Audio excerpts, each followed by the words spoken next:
I never thought one stupid lie would cost me everything I thought I wanted, and hand me everything I never knew I needed.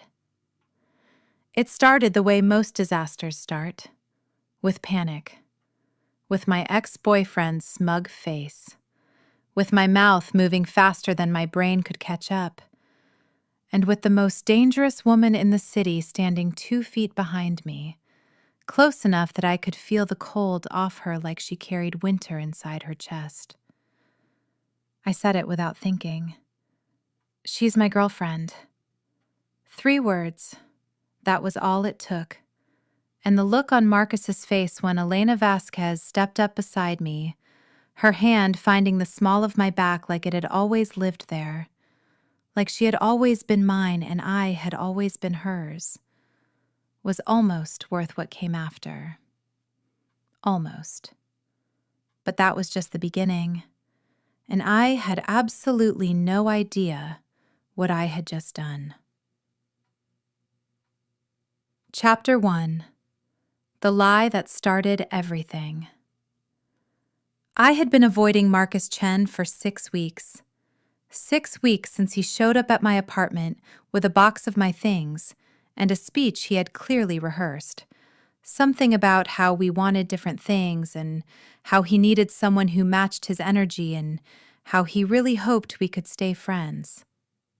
I had stood there holding a cold cup of coffee, listening to him dismantle 2 years of my life in 12 minutes. And then I had said, "Okay, sure, totally understand," and shut the door very quietly behind him, because I was raised to be polite even when I was falling apart. 6 weeks of polite falling apart. And then he showed up at the Meridian. The Meridian was not the kind of place I normally went. It was the kind of place that had no prices on the menu and a dress code enforced by a man named Gerard who looked like he bench-pressed small buildings for fun. My coworker Priya had dragged me there for her birthday, insisting I needed to leave my apartment and be a human person again. And I had agreed because I was tired of my own ceiling. I was standing at the bar waiting for Priya's cocktails when I felt someone beside me. Mia. His voice. Of course it was his voice. I turned and there was Marcus, looking impossibly relaxed in a jacket that probably cost more than my rent, and beside him was a woman who looked like the human embodiment of a magazine cover. Tall, copper hair, smile like she had been told her whole life that she was the most interesting person in any room she entered and had simply believed it. "Mia, this is Sophia," Marcus said, and there was something in his voice, something that sounded dangerously like pride. "We've been seeing each other for about 2 months. 2 months. I did the math immediately and hated myself for doing it. "It's great to finally meet you," Sophia said, extending her hand. "Marcus talks about you." I shook her hand. I smiled. I was so polite. And then Marcus did the thing that broke me. He looked at me with those familiar eyes and said, gentle and condescending in the exact same breath, "How are you doing? Are you seeing anyone?" And I felt it. The pity. Dressed up as concern, decorated with good manners, but pity all the same. The kind of look that says, I have moved on to something new and wonderful, and I need to know you are okay so I can feel good about that. My mouth opened. I do not know what I intended to say. What came out was, "Actually, yes, she's right here." I turned. There was a woman standing behind me at the bar. I had registered her peripherally when I arrived, the way you register a piece of architecture, something built so precisely that it reconfigures the space around it. She was tall, dark-haired, wearing black the way most people wear armor. Her eyes were the color of deep water, the kind you cannot see the bottom of. She held a glass of something amber and regarded me with an expression I could not read at all. I had never seen her before in my life. She was looking at me like she was deciding something. "She's my girlfriend," I said. The silence lasted approximately 1 second, and then Elena Vasquez stepped forward, her hand settling at the small of my back with absolute authority, and said to Marcus in a voice that had no warmth in it at all, "I don't believe we've met." Marcus shook her hand. He looked slightly off balance in a way I had never seen before, and some wretched part of me was deeply satisfied by that. They exchanged 4 sentences. I remember none of them because my entire nervous system was occupied with the weight of her hand on my back and the absolute insanity of what I had just done. Marcus and Sophia moved away eventually, something about finding their table. I exhaled for what felt like the first time in several minutes. Elena Vasquez removed her hand from my back. She looked at me, and what she said was not what I expected. "You have 30 seconds to explain that before I lose interest." I explained in probably less than 30 seconds, voice very low, the whole stupid, humiliating story. The breakup, the 6 weeks, the pity in his eyes, the words coming out before I could stop them. When I finished, she was quiet for a moment. "He doesn't deserve it," she said finally. "I know." "And you know who I am?" It wasn't a question. And that was when I realized why something about her had felt like a landmark, like a fact about the city I lived in. Elena Vasquez. I had seen her name in the business pages, in the kind of articles that hedge their language carefully, fingers in every industry in the city, old money and new power, and a last name that made certain people very quiet in certain rooms. I knew who she was, and I had just told Marcus Chen she was my girlfriend. "I'm sorry," I said. "I'll fix it. I'll go back and tell him I made a mistake. Don't." I stopped. Her eyes were on Marcus across the room, something calculating moving behind them. "He's going to spend the rest of tonight wondering about you," she said. "Let him." She picked up her glass, took a sip, and then she said, still not quite looking at me, "If you want to make it convincing, be here Friday, 8 o'clock. Then she walked away. I stood at the bar holding 2 cocktails that had gone slightly warm, my heart doing something completely unreasonable in my chest, and thought about how this was either the worst thing I had ever done or the beginning of something I did not have language for yet. I should have left. I should have found Priya, told her what happened, gone home, buried myself in my couch, and never thought about Elena Vasquez again. But I had never been good at doing what I should. And something told me that walking away from her would be a kind of loss I hadn't earned yet. I didn't know then how right that feeling was. I had absolutely no idea what was coming. Chapter 2, Friday at 8. I almost didn't go. I stood in front of my closet for 45 minutes on Friday evening, having a full and complete argument with myself about the absolute rationality of simply not going. I could text Priya. Priya would talk me down. Priya would remind me that sane adult women do not show up to fake date the most powerful and probably most dangerous woman in the city just because they panicked at a bar and told a lie. Priya would be right. I went anyway. I wore the black dress I bought for my company's last gala and never wore again. The one with the neckline that my mother called elegant and Priya called lethal. I told myself it was armor. I told myself I was walking into this with full awareness and 0 illusions. The Meridian looked different on a Friday. Fuller, louder. The kind of beautiful chaos that has a budget. Gerard at the door looked at me, looked down at something on his clipboard I hadn't seen him consult before, and said, "Ms. Reyes, right this way." Ms. Reyes. She had put my name on a list. Elena was already there.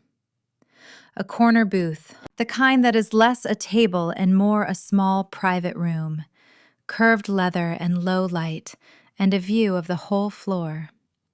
She was looking at her phone when I arrived, and she didn't look up immediately, and in that 3-second window before she acknowledged me, I had time to notice that she was somehow more striking than I remembered, and that this was genuinely inconvenient. She looked up. Something moved across her face, too quick to name. "You came," she said. I said I would. People say a lot of things. I sat down across from her. She studied me the way I imagined she studied contracts, looking for the clause that would cost her something. It should have been uncomfortable. It was uncomfortable. But underneath the discomfort was something else, something that felt like being taken seriously, and I had apparently been starved for that without knowing it. "Rules," she said, setting her phone down. "If we are doing this." "We're doing this? You're here, aren't you?" It was not a question. I said nothing. "Rule 1, she said. "No one outside this booth knows it isn't real. Not your friends, not your coworkers, especially not the man from Monday night. Priya would never, not your friends."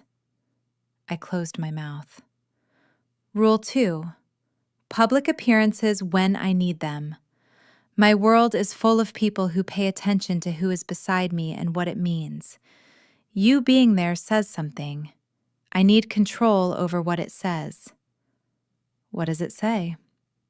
She looked at me for a moment. "That I have chosen someone, which means I am unavailable, which removes a certain category of problem I have grown tired of managing." I considered that. "And rule 3? Don't lie to me." She picked up her wine glass. "About anything. You can play a role in public, but in private, I want to know who you actually are." I wasn't sure what to do with that. "Okay," I said. "My rules too, then." One eyebrow, almost imperceptible. "No one tells me what to do," I said. "I'll do the public things. I'll play the role. But I'm not an employee, and I'm not going to be managed. If I'm uncomfortable, I'll say so. If something doesn't work for me, I'll say so." The silence stretched. "Fair," she said. We ate dinner. That part surprised me, that there was dinner. That it was the kind of dinner where the food arrived without being ordered because she ate there often enough that they simply knew. We talked. Not small talk, something more textured than that. She asked about my work. I was a translator, 3 languages, freelance since I left the agency 2 years ago. And she listened with the specific quality of attention that feels like being taken apart and cataloged. Not unkindly. I asked about her. "You know about me," she said. "I know the public version." Something changed in her expression. "That's the only version there is." "I don't believe that." She looked at me. A long look. "You're going to be a problem," she said. But she didn't say it like a warning. She said it like something she had already accepted. When I left that night, her car took me home, a detail I hadn't agreed to and didn't argue with because I was tired and my feet hurt and the leather interior smelled faintly of that same cold winter and cedar scent she carried. Her driver did not make conversation. I watched the city move past the windows and tried to sort out what exactly I was feeling. Not what I expected.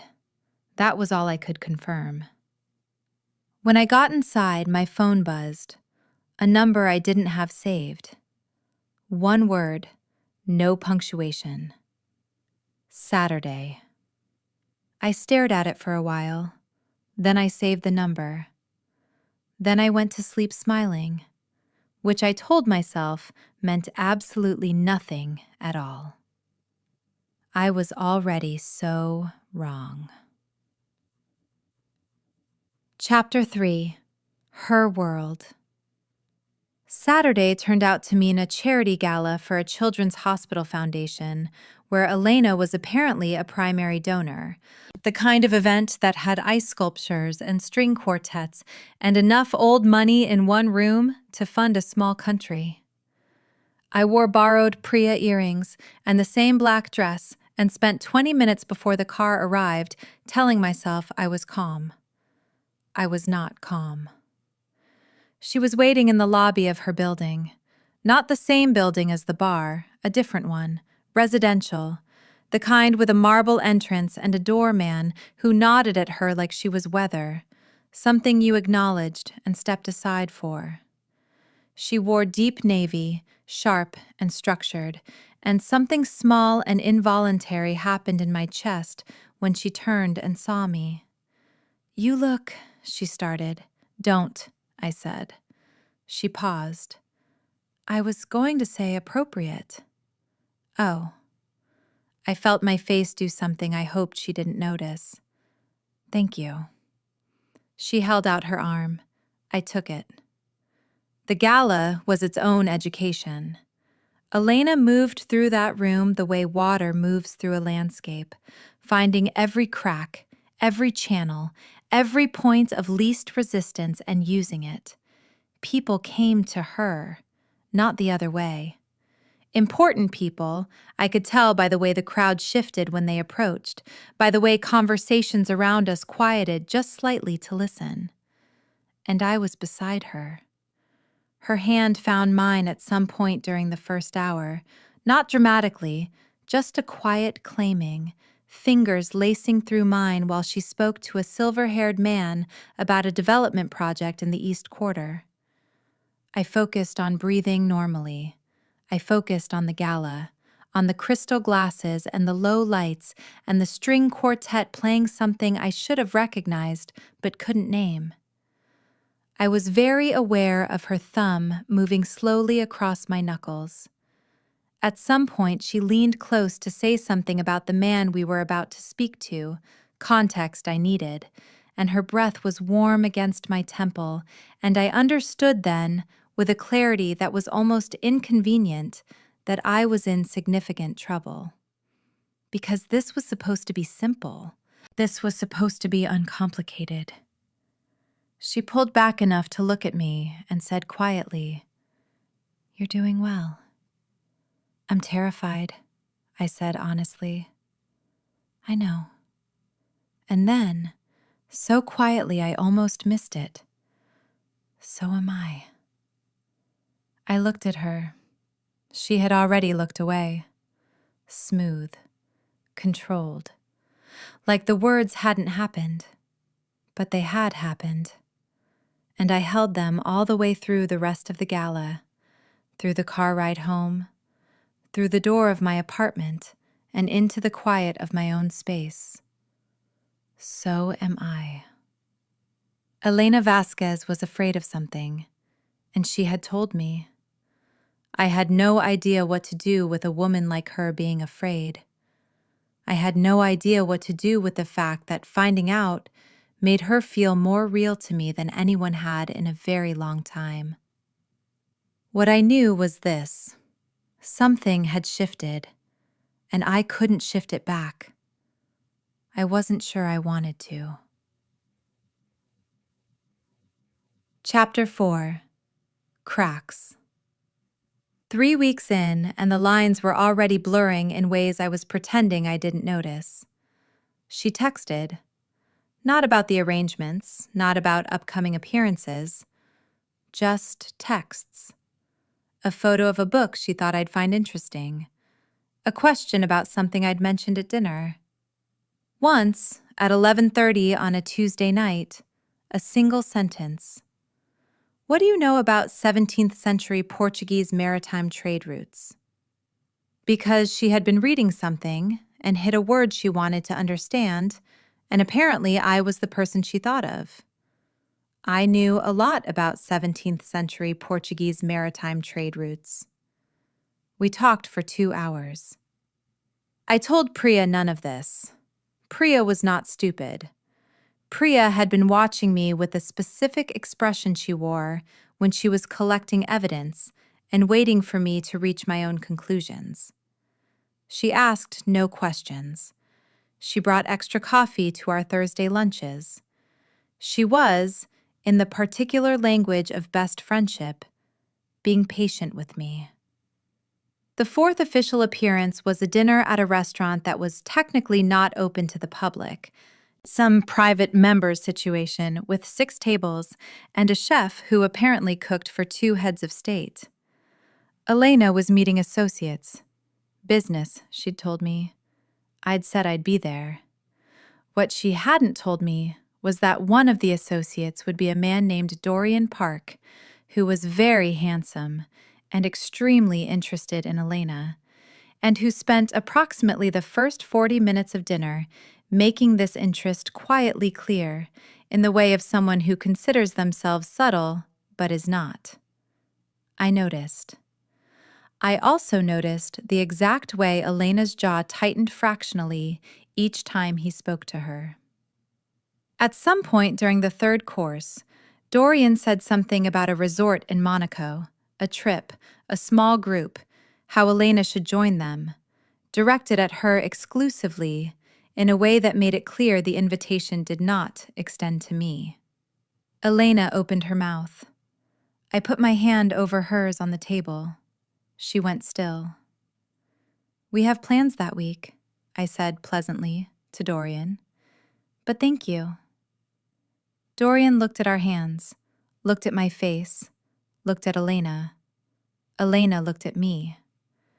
Her expression was unreadable and completely focused on my face, and something in it made the back of my neck warm. "Of course," Dorian said, and changed the subject. In the car afterward, she didn't speak for the first several minutes. I watched the city. I wondered if I had overstepped. I was deciding how to open the conversation when she said, very quietly, "You didn't have to do that." "I know. You also didn't have to enjoy it that much."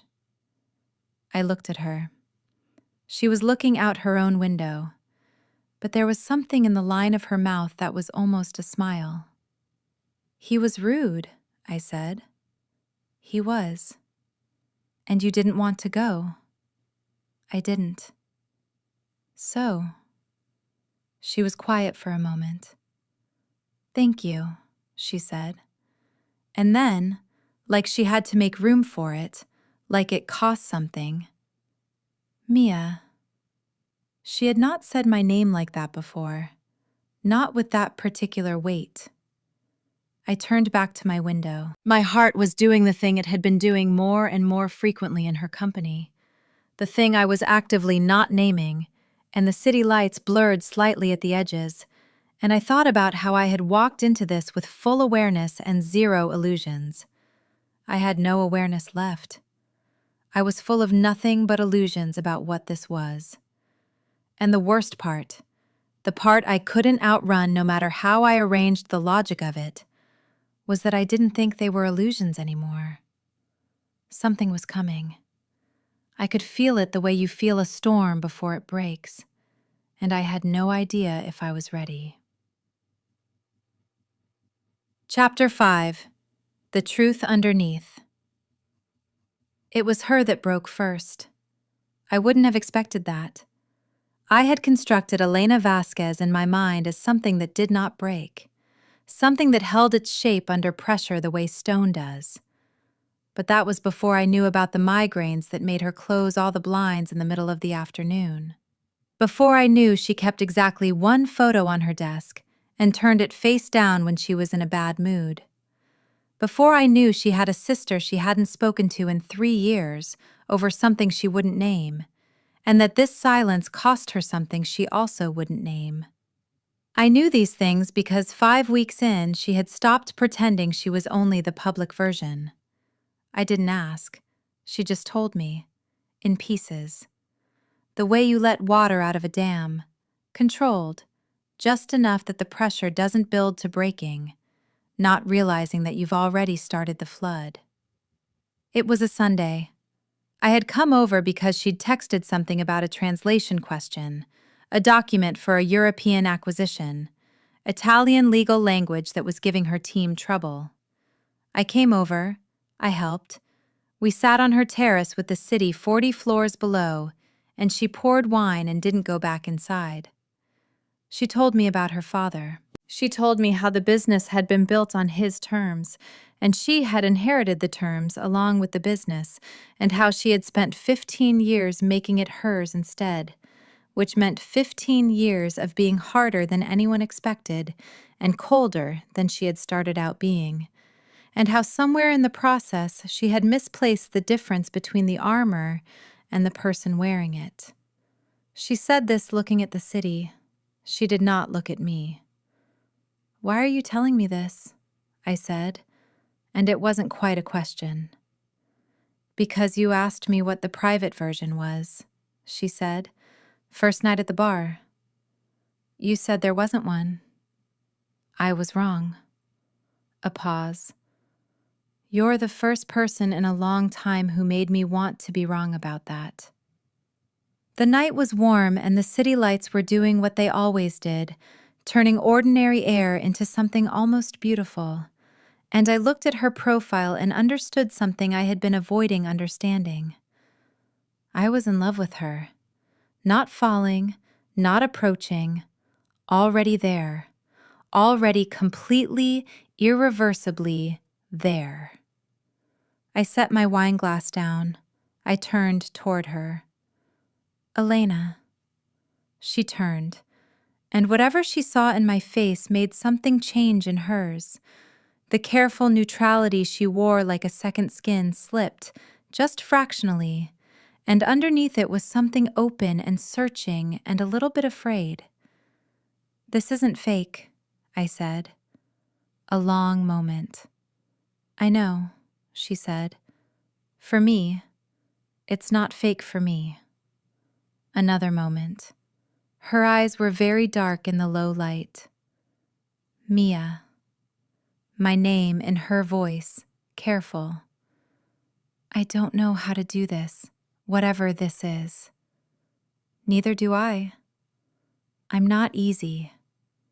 I know that. I'll get it wrong. So will I." She looked at me for a long time, the kind of looking that takes stock, the kind that is honest with itself about what it finds. Then she reached out and tucked a piece of hair behind my ear, a gesture so quiet and unguarded that it rearranged something fundamental in my chest and said, "Then we'll figure it out." I leaned forward and kissed her, soft, asking, and she kissed me back. And it was nothing like the performance we had been giving the world for 5 weeks. It was the thing underneath the performance, the true version, the one that had been building since a Friday night at 8 o'clock when I had shown up half terrified and told myself I had 0 illusions. I had been so completely wrong about that, but I'd never been so grateful to be wrong about anything in my life. Chapter 6. When it broke. The problem with real things is that they can break in real ways. It happened at week 7. I found out through Priya, which was its own particular sting. Priya had seen something, an article, the kind of article that lived in the business and gossip overlap zone where Elena's name sometimes appeared. A photograph. Elena at an event 3 days ago, one I hadn't been at, not an official appearance, nothing I'd been told about, with a woman, close. The photo said things. I sat with the article open on my phone for a long time. Then I texted Elena. Not accusatory, just, "Can you talk?" She called immediately. "What's wrong?" she said. No greeting. That was how she was, direct to the point that sometimes felt like impact. I saw the photo. Silence. "Mia, I'm not angry," I said, and meant it, mostly. "I just need to know what we actually are. Because I thought—" I stopped. I thought it had changed. But maybe I was reading it wrong. Maybe I need to understand what the rules actually are. The silence on her end was different from her usual silences. Heavier. "Her name is Aria," Elena said. "We have a history. She came to the event. She approached me. I stayed too long because I didn't manage it well, and someone took a photo and made it into something it wasn't." "What was it?" "An old wound that doesn't know it's healed." A pause. "Nothing that touches what's between us." "Is there something between us?" I asked, quietly. "Honestly. Something real and defined, and something I'm allowed to hold on to?" Another silence. "Come over," she said. "Elena, please." The word clearly cost her. "Come over." I went. She opened the door herself, which in 7 weeks had only happened twice. She looked, for the first time since I had known her, slightly undone. Not dramatically, just around the edges. She said, standing in the doorway, "I have kept everyone at a specific distance for a long time because distance is controllable and people are not, and I have been burned enough times that I built the distance into my architecture. And then you showed up and told the most transparent lie I had ever witnessed, and I should have walked away." "Why didn't you?" I said. "Because you looked at me like I was a person," she said. "Not a name, not an asset, not a threat or a resource or an opportunity, just a person." Her voice was steady, but her hands were not. I had forgotten what that felt like. I crossed the threshold. I took her hands. "I'm not going anywhere," I said. "I'll get it wrong again." "Yes." I looked at her. "So will I. That's not the question. The question is whether we get it wrong together and figure it out, or whether we don't try." Her hands tightened around mine. "I want to try," she said. I had never heard anything so honest come out of that careful, controlled mouth. "Then we try," I said. She pulled me inside, and the door closed behind us. And whatever we were building, it was ours, messy and real and ours. I thought the hard part was over. I had not yet learned that with Elena Vasquez, the hard parts had a way of announcing themselves only after you were already in the middle of them. Chapter 7. The Lowest Point. 2 weeks of something real. 2 weeks of learning each other without the scaffolding of performance. Of mornings in her kitchen when she made coffee with the focused concentration she applied to everything, and handed me mine without asking how I took it because she already knew. Of evenings working in the same space with the particular comfortable silence of 2 people who have agreed to exist near each other without effort. Of understanding what it felt like to be chosen. Actually chosen. Not by default, not by circumstance, but deliberately. And then Aria came back. Not in a photograph this time, in person. At the restaurant where Elena and I were having dinner, a Friday night, unremarkable and gentle and ours. Arya sat down at the bar and looked across the room and found Elena with her eyes like she knew where to find her in any crowd, which maybe she did. And Elena saw her, and her whole body went slightly still in the way it did when she was managing something. I watched it happen. Arya didn't approach. She just sat at the bar and had her drink and looked occasionally. And Elena spent the rest of dinner present but not present. Some part of her anchored to some memory I wasn't part of and couldn't access. I didn't say anything that night. I said it the next morning. Who was she to you? Elena set down her coffee cup. The last person I let in, she said, before I decided not to do that anymore. What happened? A long silence. She chose her career over what we had, which was her right, but the way she did it, she stopped. She made me feel like I had been something she used rather than someone she loved. I looked at her, and now she's back. She reached out. She says she made a mistake. Elena's voice was flat. She wants to talk. Are you going to? The longest silence. I don't know, she said. That was honest. I gave her the credit for the honesty. But I went home that day and sat in the quiet of my apartment and felt the specific chill of not knowing if you are enough. Not because you have evidence that you aren't, but because the person you love is looking at the ghost of something old, and you cannot tell what they see in it. I called Priya. I didn't tell her about Elena, not the real story, but I told her enough.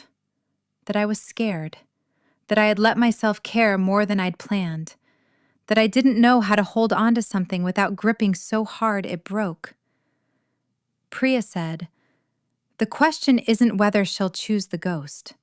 The question is whether you trust what you've built enough to let her work it out." I stared at the ceiling. What if she chooses the ghost? Then you'll survive it, Priya said. You survived Marcus. You survived worse, but Mia... Her voice softened. Don't walk away from this because you're afraid of what might happen. Walk toward it. See what actually does. I stayed in my apartment for 2 days. On the 3rd day, Elena texted. I need to see you. My heart did the thing. I went. Chapter 8. The Confession. She was standing at the window when I got there. The city was bright behind her, afternoon light turning everything sharp and clear. And she turned when she heard me come in, and the look on her face was something I hadn't seen before on her, not in any of its variations. It was stripped down, past all the control and all the management and all the careful architecture she had spent 15 years constructing around herself. She looked like someone who had made a decision that cost them something. I talked to Arya, she said. I waited. She said what I expected her to say, that she was wrong, that she missed me, that what we had was worth something. Elena looked at me. And I sat there listening to her, and I kept thinking about a woman who walked into my life by accident and told the worst lie I have ever witnessed, and somehow made me remember who I was before I decided to stop being reachable. My throat was very tight. I told her no, Elena said. The 2 words landed in my chest like something settling into place. Elena, I need to say this. She crossed the room. She stopped in front of me, close enough that I could see the exact line of tension in her jaw.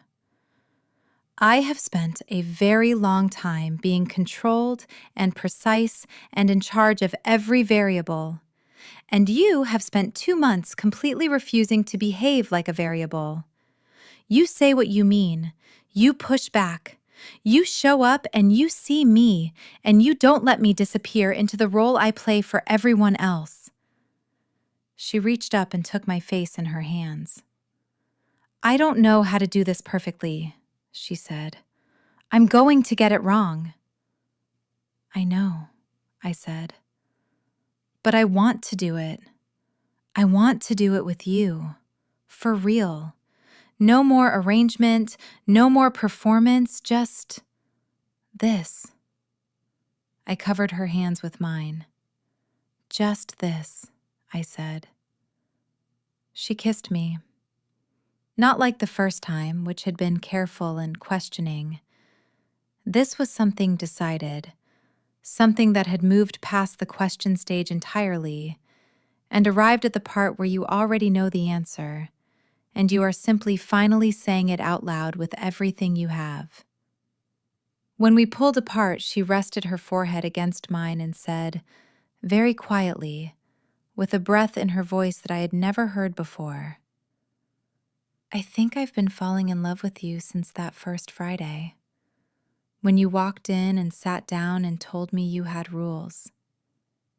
I laughed, actual laughter. It surprised both of us. My rules, I said. Your rules. And the smile that crossed her face was the one I knew was only for me, the small and real one, the one she couldn't manufacture. They were the first thing you gave me that I wasn't expecting. I have a lot of unexpected things left, I said. Good, she said. And she meant it. And I held on to that meaning with both hands and every part of me that knew how to hold something worth keeping. Chapter 9.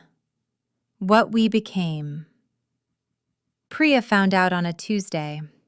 Not because I told her, though I was building toward it. She showed up at my apartment unannounced, the way Priya did when she had reached her limit of patient waiting, and walked in to find Elena sitting at my kitchen table looking at documents while I translated something complicated from French at the counter, and the two of us existing in that comfortable shared silence that had become as natural as breathing. Priya stood in the doorway for approximately 4 seconds. Then she looked at me. Then she looked at Elena. Then she said to Elena with great dignity, I need to know that she was the one who started it. Elena looked at her, then at me, then with a specific small smile. She lied first. Priya pointed at me. I knew it. She stayed for dinner. Elena made her version of comfortable, which meant she ordered food from a restaurant that didn't take public reservations, and asked Priya very direct questions about her work and her life, and listened to the answers with that absolute attention that made people feel like the most important person in the room. Priya was not immune to this. By the end of the evening, she was telling Elena things she hadn't told me. When Elena stepped out to take a call, Priya looked at me across the table and said in a very low voice, Mia, she looks at you. I know. No, I mean, Priya shook her head. The whole evening, every time you moved or spoke or did anything, she tracked it. Not possessively, like you're the point of orientation, like you're her north. I looked down at the table. Mia? Priya's voice was gentle. How long have you loved her? Since about week 3, I said quietly. I think. Are you happy? I thought about it. The real answer, not the easy one. Yes, I said. Genuinely. For the first time in a long time. Good. Priya nodded once, satisfied, like a case had been closed. She better know what she has. She does, said Elena from the doorway. Priya did not even have the grace to look embarrassed. The months that followed were what I came to think of as the education. Learning what it meant to be with someone who was used to controlling everything and was actively unlearning that instinct with me. Learning how she communicated what she needed in the specific language of someone who had long ago decided needing things was a vulnerability, and how to hear it even when it came disguised as something else. Learning that I could be known and still be chosen. That the things I thought made me difficult, my stubbornness, my loudness, the way I changed my mind and said so, the way I pushed back, these were not things she was tolerating. They were things she was specifically grateful for, because they meant she couldn't disappear inside the relationship the way she had disappeared inside other things. I needed that too, more than I had known. Marcus and Sophia got engaged in the spring. Priya sent me the announcement as a meme with no context. I showed it to Elena over breakfast. She looked at it and said simply, "Good, he's out of the way." I loved her so much in that moment it was almost unreasonable. "You know he wasn't really in the way," I said. "I know." She handed my phone back. "But he thought he was, and now he knows he isn't." She picked up her coffee. "Closure for everyone." That was Elena. Efficient, precise, secretly a little bit petty on my behalf. I would not have changed a single thing. Chapter 10. Epilogue. 1 year later. The lie lasted exactly 4 days. That's how long it took, from the night at the bar to the first dinner, for Elena to look at me and say what she eventually said that Sunday on the terrace, that I made her want to be wrong about herself. 4 days. Which means the lie had already stopped being the point almost before it started. I think about that sometimes. How the thing I said in a moment of panic to protect my pride turned out to be the most accidentally honest thing I had ever said. She was my girlfriend. She just didn't know it yet. Neither did I. We moved in together in the fall. Her place because it made logical sense, because my apartment could fit inside her living room, and because I had been half living there for months anyway. I brought my things over in stages, the way you do when you want to be sure you're not making something permanent out of something temporary. And then one day, I realized I had brought everything without noticing, and there was nothing left in my old apartment that was mine. She had made space for all of it, methodically.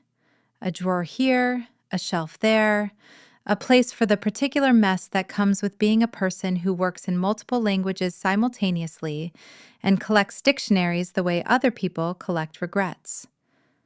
She made space for me. That is the thing I think about most. A woman who had built herself into something controlled and precise and deliberately distant, who had made architecture out of the decision not to let people close, made space for me.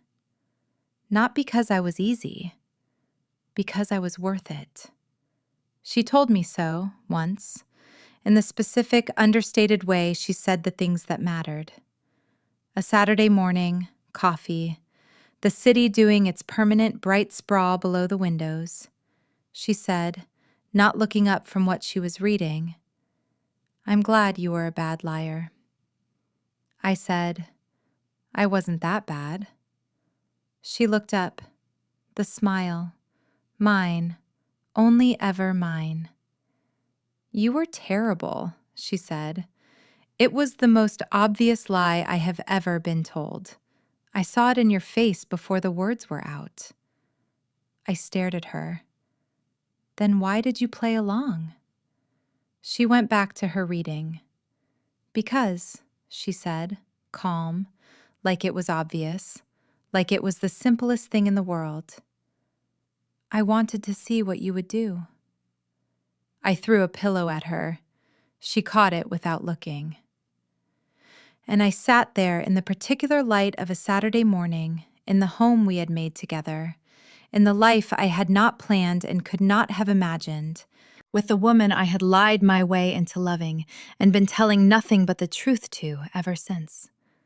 And I thought, not for the first time, not for the last time, that the best things I had ever gotten in my life had arrived in the wrong packaging. Panicked lies, wrong bars, stupid pride. And a woman with winter in her chest who turned out to be the warmest thing I had ever found. I would not change a single second of it.